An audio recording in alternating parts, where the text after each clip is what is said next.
নমস্কার মেষ রাশির জাতক জাতিকারা, বন্ধুরা, আশা করি আপনারা ভালো আছেন, সুস্থ আছেন।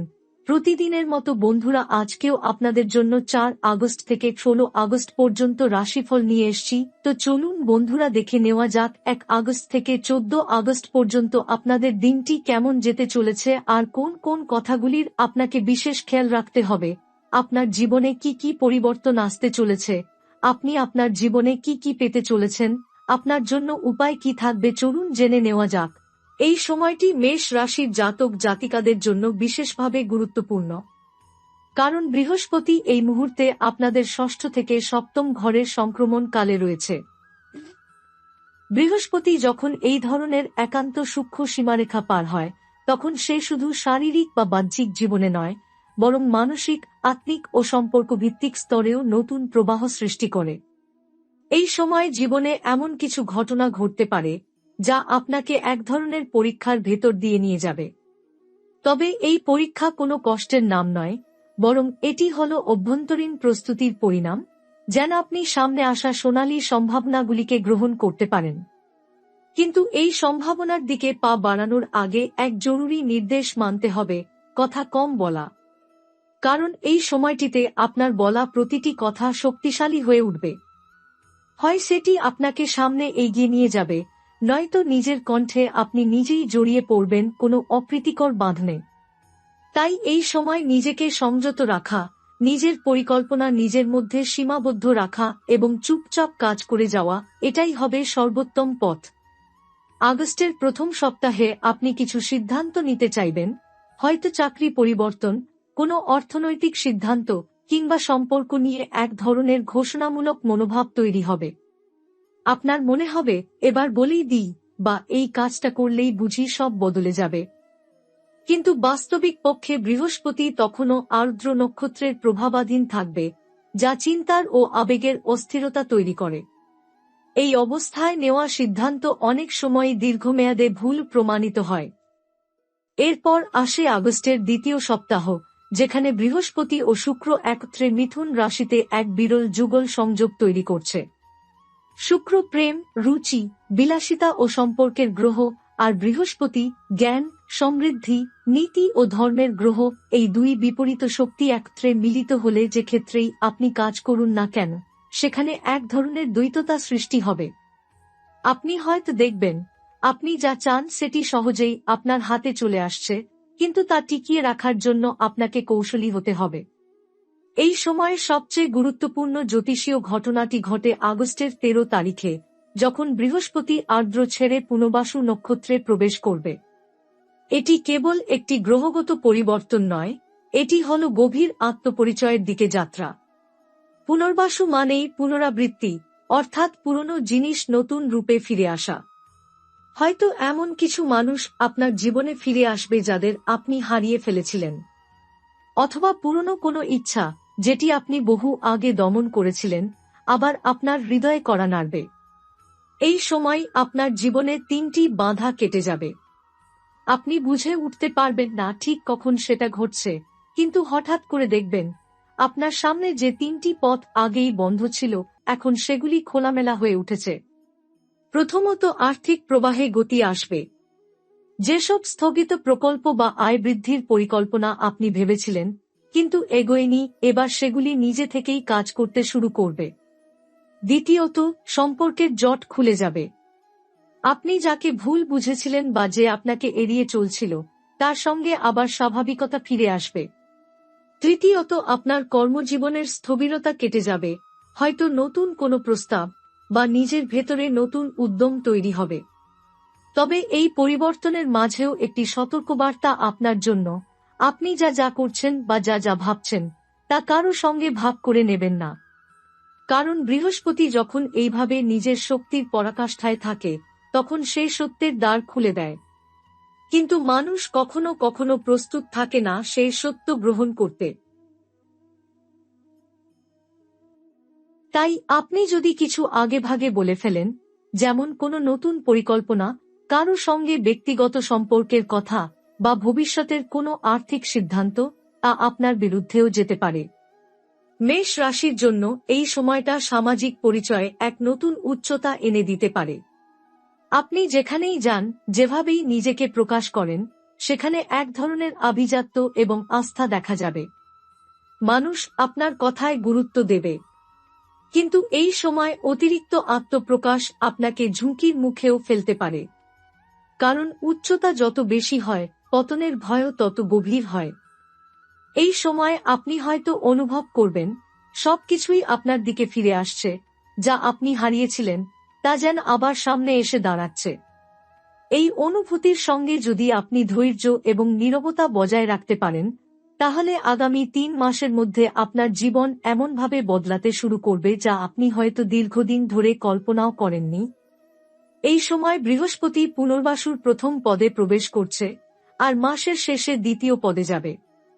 এই প্রতিটি পদ পরিবর্তনের সময় আপনার ভাগ্যে সূক্ষ্ম এবং পরিলক্ষিত উভয় ধরনের পরিবর্তন হবে।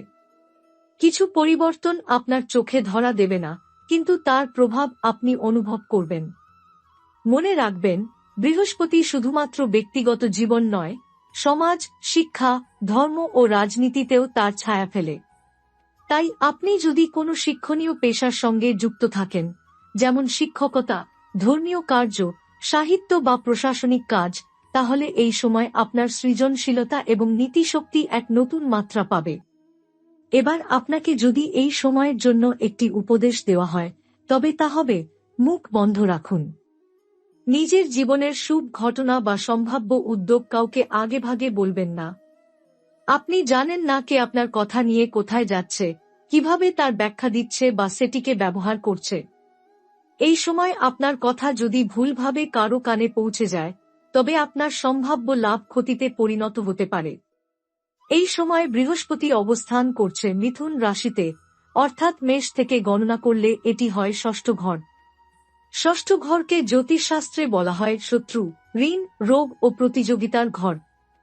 কিন্তু বৃহস্পতি যখন সেখানে থাকে, তখন এই ক্ষেত্রগুলোতে হঠাৎ একরকম সাফল্য আসতে শুরু করে। অর্থাৎ আপনি যাদের শত্রু বলে ভাবতেন, তাদের থেকে কোনো আশ্চর্য সমর্থন আসতে পারে। আপনি যে প্রতিযোগিতায় বহুদিন ধরে জয় পাচ্ছিলেন না, এবার সেখানে সহজেই বিজয় আসতে পারে। এমনকি দীর্ঘদিন ধরে যে ঋণের বোঝা মাথায় ছিল, হঠাৎ করেই সেই ঋণ আপনি শোধ করতে পারবেন, অথবা সেই সমস্যা নিজেই মিটে যাবে। এই সময়টা তাই বহু অর্থে ক্লিনজিংয়ের সময়। মানে আপনি নিজের জীবন থেকে এমন কিছু বোঝা নামিয়ে ফেলতে পারবেন, যা আপনাকে এতদিন ধরে পিছনে টেনে রেখেছিল। তবে শর্ত একটাই, আপনাকে নীরব থাকতে হবে, পরিকল্পনা গোপন রাখতে হবে, এবং চটজলদি কোনো প্রতিক্রিয়া দেওয়া থেকে বিরত থাকতে হবে। মেষ রাশির জাতক জাতিকারা সাধারণত পরিশ্রমী, ধৈর্যশীল এবং বাস্তববাদী হন। তাদের জীবনে কোনো কিছু হঠাৎ আসে না, ধীরে ধীরে আসে, কিন্তু যা আসে তা স্থায়ী হয়। তাই এই সময় আপনাদের জন্য সুবর্ণ সুযোগ এনে দেবে, যদি আপনারা সেই সুযোগকে ধৈর্য ও কৌশলে গ্রহণ করেন।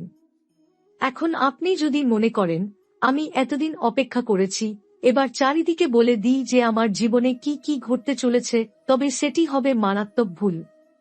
কারণ বৃহস্পতি এই মুহূর্তে এমন এক গোপন গতিতে চলছে, যেখানে বলার আগে ভাবা নয়, ভাবলেও চুপ থাকা হবে শ্রেষ্ঠ উপায়। আপনি যদি এই সময় কারো ওপর ভরসা করে নিজের পরিকল্পনা খুলে বলেন, যেমন নতুন চাকরির চেষ্টা, গোপন সম্পর্ক, ব্যবসার পরিকল্পনা কিংবা ভবিষ্যতের অর্থনৈতিক সিদ্ধান্ত, তবে তা অন্যের কানে গিয়েই আপনার জন্য সমস্যা তৈরি করতে পারে। এই সময় কথার চেয়ে কাজ বেশি বলবে। আপনাকে মনে রাখতে হবে, বৃহস্পতি এখন শব্দের বিচারক, সে আপনার বলা প্রতিটি বাক্যকে মূল্যায়ন করছে। এছাড়া এই সময় বৃহস্পতি পুনর্বাসু নক্ষত্রে প্রবেশ করছে, যা হল এক প্রকার আত্মপ্রত্যাবর্তনের চিহ্ন।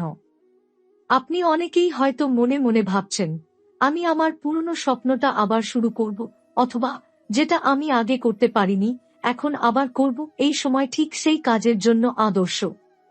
বহু বছর আগে আপনি যে ইচ্ছাটি গোপন করে রেখেছিলেন, তা আবার জেগে উঠবে, এবং এবার আপনি দেখবেন সেই পথ খুলে গেছে। যারা মেষ রাশির জাতক, তাদের এই সময় সম্পর্কের দিক থেকেও একদম নতুন চিত্র দেখা দেবে। হয়তো আপনি কোনো সম্পর্ক থেকে বেরিয়ে এসেছেন, বা কারো সঙ্গে দীর্ঘদিন যোগাযোগ বন্ধ ছিল, এই সময় সেই মানুষ হঠাৎ করেই আবার ফিরে আসবে। কিন্তু আপনাকে জানতে হবে, ফিরিয়ে আনা মানেই সব আবার আগের মতো হবে না। আপনাকে ভাবতে হবে, এই মানুষটির ফিরে আসা কি সত্যি আমার জীবনে স্থায়ী কিছু আনবে, নাকি আবার নতুন জটিলতা তৈরি করবে। যদি আপনি বিবাহিত হন, তাহলে এই সময় জীবনসঙ্গীর সঙ্গে সম্পর্ক আরও মজবুত হবে। এমনকি যদি আগে থেকে কিছু সমস্যা থেকেও থাকে, তাহলে এই সময় নিজেদের মধ্যে বোঝাপড়ায় এক নতুন আলো আসবে। কিন্তু যদি আপনি অবিবাহিত হন এবং নতুন কোনো সম্পর্কে যেতে চান, তাহলে অন্তত 16 আগস্ট পর্যন্ত অপেক্ষা করাই শ্রেয়। কারণ শুক্র ও বৃহস্পতির সংযোগ যতটা প্রেমময়, ততটাই বিভ্রান্তিকর হতে পারে, বিশেষ করে যখন মিথুন রাশিতে এই যোগ হয়, যা দ্বৈত স্বভাবের প্রতিনিধিত্ব করে। আরও একটি গুরুত্বপূর্ণ দিক হল স্বাস্থ্য। বৃহস্পতি ষষ্ঠ ঘরে থাকার ফলে অনেকের ক্ষেত্রে পুরনো স্বাস্থ্য সমস্যা হঠাৎ করেই চলে যেতে পারে। যেমন দীর্ঘদিন ধরে চলা মাথা ব্যথা, হজমের সমস্যা, মানসিক ক্লান্তি, এগুলো আপনি ধীরে ধীরে নিয়ন্ত্রণে আনতে পারবেন। কিন্তু সেই সঙ্গে নতুন কিছু অসুবিধাও হঠাৎ করে দেখা দিতে পারে, বিশেষ করে যারা অতিরিক্ত উদ্বেগে ভোগেন বা যাদের ঘুমের সমস্যা আছে, তারা একটু সাবধানে থাকুন। কারণ বৃহস্পতির এই চলন মনস্তাত্ত্বিকভাবেও আমাদের চাপে ফেলে দিতে পারে, বিশেষ করে যখন আমরা নিজের ভেতরের পরিবর্তনকে বুঝে উঠতে পারি না। এই সময় এমন অনেক ঘটনা ঘটবে, যা বাইরের দুনিয়ায় খুব বড় কিছু নয়, কিন্তু আপনার ভেতরের পৃথিবীতে এক মহা পরিবর্তনের সূচনা করবে। আপনি হয়তো অফিসে গিয়ে দেখলেন, যে সহকর্মী আপনাকে এতদিন অগ্রাহ্য করত, সে আজ হঠাৎ করে সাহায্যের হাত বাড়িয়ে দিল। কিংবা আপনি যে কাজটি বহুদিন ধরে শুরু করতে পারছিলেন না, হঠাৎ করে সেই কাজের অনুমোদন এসে গেল। আবার আপনি হয়তো কোনো বিশেষ দিনে এমন একজন মানুষের সঙ্গে দেখা করবেন, যার সঙ্গে এক গভীর আত্মিক সংযোগ অনুভব করবেন, যদিও আপনারা একে অপরকে মাত্র 5 মিনিট চিনলেন। এই সময়ের সবচেয়ে বড় বার্তা হল, আপনার ভাগ্য আবার তার নিজের পথে উঠতে শুরু করেছে। আপনি নিজে যে পরিশ্রম করেছেন, তা এবার নিজেই আপনার পক্ষে কথা বলবে। আপনাকে আর কারো কাছে কিছু প্রমাণ করতে হবে না। শুধু নিজেকে চুপ করে নিজের কাজ করে যেতে হবে। এই অবস্থান কর্মক্ষেত্রের জন্য খুবই তাৎপর্যপূর্ণ। ষষ্ঠ ঘর মানে হল আপনার চাকরি, কর্মনিষ্ঠা, প্রতিযোগিতা এবং দায়দায়িত্বের জায়গা। এখানেই যদি বৃহস্পতি প্রবেশ করে, তাহলে ধরে নেওয়া যায়, কর্মক্ষেত্রে আপনি কিছু অসাধারণ লাভের মুখোমুখি হবেন, তবে সেটি চুপচাপ, ধীরে ধীরে এবং কৌশলের মাধ্যমে ঘটবে। বহু মেষ রাশির জাতক আছেন, যারা দীর্ঘদিন ধরে কোনো কাজ করছেন, তবু মনে করছেন সঠিক স্বীকৃতি পাচ্ছেন না। কিংবা এমনও অনেকে আছেন, যারা নতুন কিছু শুরু করতে চাইলেও কোথাও গিয়ে আটকে যাচ্ছেন। এই সময় আপনার চারপাশে কিছু অদৃশ্য হাত কাজ করতে শুরু করবে। আপনি হয়তো ভাবতেও পারবেন না, কোন কোন জায়গা থেকে হঠাৎ করে আপনার দিকে সাহায্যের হাত বাড়িয়ে দেওয়া হবে। অফিসের সিনিয়র, পুরনো সহকর্মী, এমনকি বহুদিন যোগাযোগ না থাকা কেউ হঠাৎই আপনাকে কোনো গুরুত্বপূর্ণ তথ্য, রেফারেন্স অথবা সুযোগের কথা জানাবে, যা আপনার ভবিষ্যৎ বদলে দিতে পারে। এই সময়ের একটি বিস্ময়কর বৈশিষ্ট্য হল, আপনি যেসব কাজ অন্যদের জন্য করেছেন, অথচ তার প্রতিদান কখনোই পাননি, সেই কাজগুলির মূল্য এবার আপনি পেতে শুরু করবেন। বৃহস্পতি হল ধর্ম বা নীতির গ্রহ, এবং সে কারো পরিশ্রম কখনোই বৃথা যেতে দেয় না। তাই আপনি যদি অতীতে কোনো সহকর্মীর ভুল ঢাকা দিয়েছেন, কারো দায়িত্ব নিজের কাঁধে তুলে নিয়েছেন, বা অফিসে অন্যদের চাপে থেকেও ধৈর্য ধরে কাজ চালিয়ে গেছেন, তাহলে এবার বৃহস্পতি আপনাকে পুরস্কার দিতে প্রস্তুত। এছাড়া যারা সরকারি চাকরির জন্য প্রস্তুতি নিচ্ছেন, বা কোনো প্রতিযোগিতামূলক পরীক্ষার জন্য অপেক্ষায় আছেন, এই সময় তাদের জন্য অত্যন্ত শুভ। বৃহস্পতি ষষ্ঠ ঘরে থাকলে, বিশেষ করে যখন শুক্র তার সঙ্গে যোগ দেয় এবং পুনর্বাসু নক্ষত্রে প্রবেশের প্রাক্কালে থাকে, তখন প্রতিযোগিতার জগতে আপনাকে এক বিশেষ সুবিধা এনে দিতে পারে। যারা আগে আপনাকে উপেক্ষা করত, তারাই এবার আপনার সঙ্গে কাজ করতে আগ্রহী হবে। একই সঙ্গে এই সময় আপনাকে কিছু পুরনো আর্থিক বোঝা থেকেও মুক্তি দিতে পারে। হয়তো আপনি অনেক দিন ধরে কোনো ঋণের বোঝা বয়ে চলেছেন, এই সময় হয় সেই ঋণ আপনি পরিশোধ করতে পারবেন, নয়তো এমন কোনো ঘটনা ঘটবে যাতে ঋণের ভার হালকা হয়ে যাবে। তবে এই সময় বড় কোনো ঋণ নেওয়া থেকে বিরত থাকাই বুদ্ধিমানের কাজ। কারণ বৃহস্পতি যদিও সমৃদ্ধির গ্রহ, কিন্তু তা এখনো ষষ্ঠ ঘরে, যেখানে ঋণও থাকে। তাই সুযোগ থাকলেও বিনা প্রয়োজনে অর্থ ধার বা বড় বিনিয়োগ করবেন না। এই সময় আপনি যদি বাড়ি, জমি, ফ্ল্যাট, গাড়ি বা কোনো বড় সম্পত্তি কেনার কথা ভাবছেন, তাহলে সিদ্ধান্ত খুব সতর্কভাবে নিন। কারণ বৃহস্পতি এখনো আপনার ঘরে পূর্ণ ফল দিচ্ছে না, সে প্রস্তুতির ধাপে আছে। যদি কোথাও মনে হয় দামটা বেশি অথবা চুক্তির কাগজপত্রে গোলমাল আছে, তবে পিছিয়ে আসাই ভালো। এ বিষয়ে 16 আগস্টের পর, যখন বৃহস্পতি দ্বিতীয় পদে প্রবেশ করবে, তখন পরিস্থিতি আরও স্বচ্ছ ও সুবিধাজনক হবে।